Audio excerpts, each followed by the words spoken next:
ఇంత హ్యాపీగా బయలుదేరిన మేము మధ్యలో ఎలా ఇరుక్కుపోయి గందరగోళమై లాస్ట్కి మా మొహాలు ఎలా ఎగాయో చూడండి.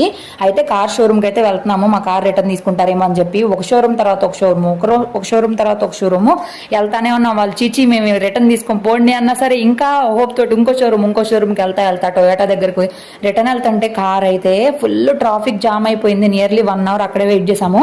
సడన్ గా మా ఆపోజిట్ రోడ్ లో ఒక 20-30 కార్లు వెళ్ళినాయి. ఎవరో విఐపీలు అయితే వెళ్తున్నారు. అబ్బా అసలు ఎందుకు వచ్చాంరా బాబు అనిపించింది. అనవసరంగా వచ్చాం, మా ఆయన ఎల్లుంటే అయిపోయి ఉండేది. మనకు ఆత్రం అనమాట, ఇంట్లో ఏం చేస్తాం వస్తామని చెప్పి. మధ్యలో హవి ఆటలైతే భలే ఫన్నీగా ఉన్నాయి. హవి ఉన్నాడు కాబట్టి మాకు టైం తెలియలేదు. ఎక్కడేలా అయిందిరా బాబు, ఓకే ఇంటికి వెళ్ళిపోతున్నాం ఇంకా ట్రాఫిక్ క్లియర్ అయింది అనుకునే టైంకి లారీ అయితే ఒక కార్ని గుద్ది సొట్ట పెట్టేసింది. తర్వాత రైల్వే ట్రాక్ క్రాస్ చేయాలి, అక్కడ కూడా లేటే. ఇక గేట్ వేసేస్తున్నారు, కుయ్యి అని వస్తుంది. మా ఆయన ఖచ్చితంగా మనం వెళ్ళమని శుభం పలకరా అంటే అలా ఉంటది అనమాట. ఎరక్కపోయి వచ్చాను ఇరుక్కుపోయాను అన్నట్టుంది. ఫైనల్ గా చాట్ తిని ఇంటికి వెళ్ళా, అమ్మయ్య అనుకుని 7 అయిపోయింది. ఇంటికి వెళ్ళేసరికి